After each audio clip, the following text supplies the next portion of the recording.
அந்த 16 நபர்களை கைது செய்ய கோரி மானாமதுரை மண்டலை நடைபெற்றுக் கொண்டிருக்கக்கூடிய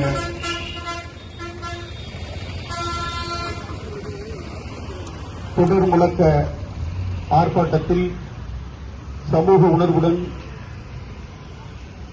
அல்லும் பகலுமாக இந்த இடத்திலே தங்கி இதை ஒருங்கிணைத்து இந்த உரிமைக்கான போராட்டத்தை முன்னெடுத்துக் கொண்டிருக்கக்கூடிய அத்துணை இரத்த உறவுகள் அனைவருக்கும் நான் சார்ந்த மல்லர் மீட்பு களத்தின் சார்பாக பணிவான நன்றிகளை சமர்ப்பிக்கிறேன். நாம் அறிந்த வகையில் கடந்த 200 ஆண்டுகளாக சமூக உரிமைக்காக நாம் இந்த மண்ணிலே சொந்த மண்ணிலே போராடிக் கொண்டிருக்கிறோம். அதுவும் கடந்த 100 ஆண்டு காலமாக நம் கண்முன் தெரிகிறது. நூற்றுக்கணக்கான போராட்டங்கள், சாதிய போர்கள், சாதிய படுகொலைகள், அரச பயங்கரவாதங்கள், அரச வன்முறை படுகொலைகள் என அடுக்கடுக்காக எந்த கட்சிகள் இங்கே ஆட்சிக்கு வந்தாலும் குறிப்பாக தேவேந்திரகுல வேளாளர் சமூகம் தாக்கப்படுவதும், கொலை செய்யப்படுவதும், பொய் வழக்குகள் புனையப்பட்டு இந்த சமூகத்தினுடைய குரல் வழிகள் நெரிக்கப்படுவதும் இங்கே அரங்கேறிக் கொண்டுதான் இருக்கிறது. இதற்கெல்லாம் அடிப்படை காரணம் நம்முடைய ஒற்றுமையை நாம் இன்றைக்கு இழந்து நிற்கிறோம். மீண்டும் 57களைப் போல, மீண்டும் 89களைப் போல, மீண்டும் 96களைப் போல நாம் உணர்வு பெற்று ஒற்றுமையாக திரட்சியாக திரண்டெழுந்தால் மட்டுமே இதுபோன்ற படுகொலைகளை தடுத்து நிறுத்த முடியும், அதற்கு எதிராக போராட முடியும், நீதியை பெற முடியும். இதுவரை நாம் போராடி போராடி கடந்த காலங்களில்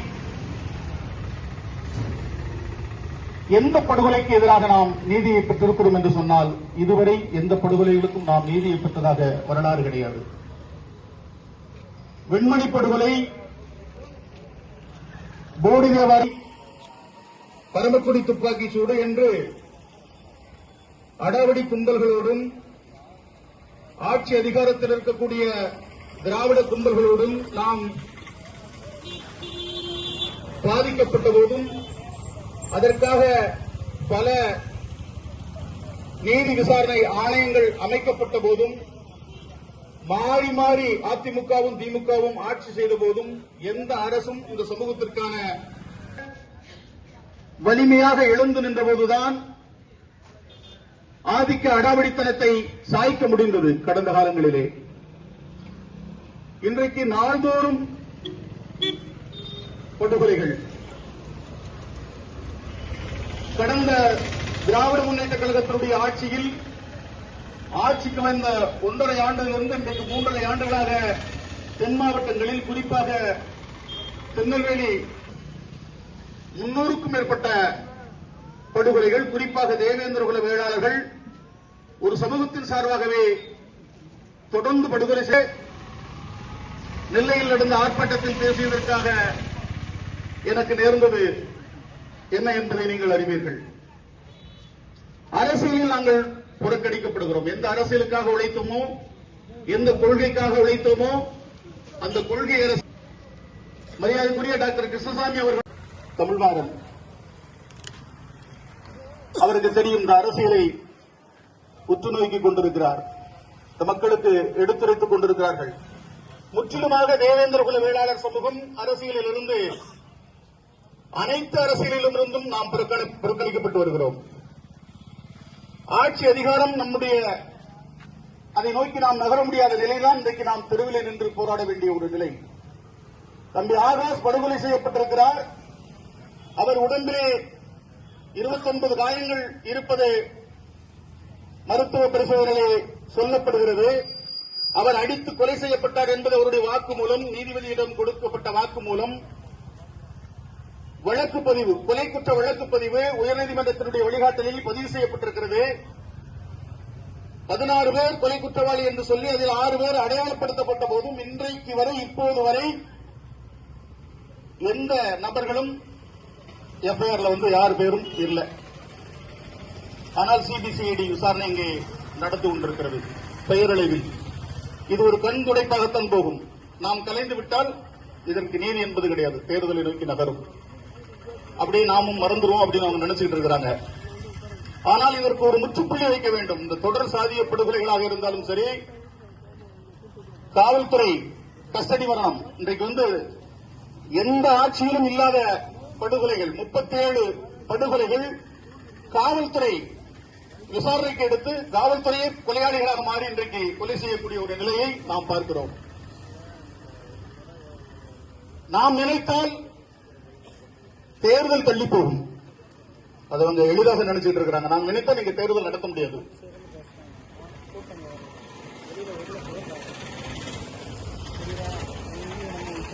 எனவே மாவட்ட கண்காணிப்பாளர்களை இந்த வழக்கிலே இணைத்து சிபிஐ விசாரணைக்கு உத்தரவிட வேண்டும். அதை நோக்கி நம்முடைய போராட்டத்தை சட்ட போராட்டமாக, நம்முடைய போராட்ட வடிவத்தை நாம் மாற்ற வேண்டும். இந்த போராட்ட குழுவை ஒருங்கிணைக்கக்கூடிய சமூக உறவுகளுக்கு நான் வேண்டுகோள் வைக்கிறேன்.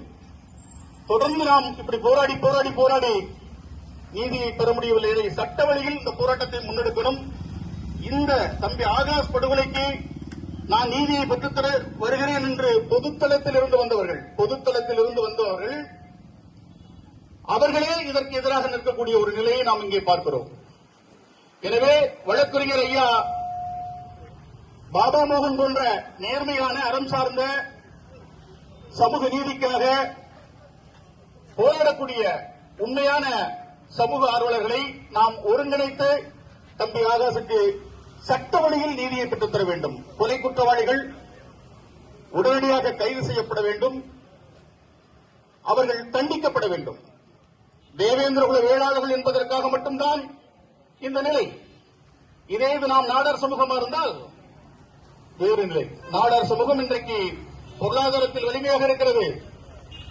நாடார் சமூகம் இன்றைக்கு அனைத்து அரசியல் கட்சிகளிலும் ஆளுமை செலுத்தி வருகிறது. அனைத்து அரசியல் கட்சிகளிலும் நாம கொள்கை பிடிப்பில் எடுபடிகளாக மட்டுமே அனைத்து கட்சியில் இருக்கிறோம். கொள்கையை நம்பி நாம் ஏமாந்து கொண்டிருக்கிறோம். எனவே அப்படி அந்த சமூகம் ஒரு வளர்ச்சி பெற்ற சமூகமாக, ஆளுமை செலுத்துகிற சமூகமாக இருக்கிற காரணத்தால் தான் திருப்புவனத்தில் தம்பி அஜித்குமார் இதே படுகொலை வழக்கு, இதே காவல்துறை படுகொலை. ஆனால் அங்கே சட்டம் விரைந்து வேலை செய்கிறது, சரியாக வேலை செய்கிறது. அதே போல சாத்தான்குளத்தில் ஜெயராஜ் பெலிக்ஸ் என்கிற தந்தையும் மகனும் காவல்துறையால் கொடூரமாக கொலை செய்யப்பட்டார்கள். ஆனால் உடனடியாக சிறைப்படுத்தப்பட்டவர்கள் இன்றைக்கு வரை பிணையில் கூட வர முடியவில்லை. ஒருத்தர் செத்த வீட்டான் குற்றவாளி. ஆனால் சட்டம் அங்கே சரியாக வேலை செய்கிறது. ஆனால் தேவேந்திரகுல வேளாளர் என்றால் இந்த சட்டம் மௌனத்து கிடக்கிறது. இதற்கு காரணம் அவர்கள் அல்ல, நாம் தான். நம்முடைய வலிமைதான். நாம் ஒற்றுமையாக வலிமையாக இருந்தால் இந்த நீதியை நாம் எளிதாக பெற முடியும். இதுபோன்ற தொடர்படுகொலைகள் இனிமேல் நடக்க விடாமல் தடுக்க முடியும். தொடர்ச்சியான தென் மாவட்டங்களில் கொலைகள், தொடர்ச்சியான கொலைகள். இதுக்கு என்னன்னா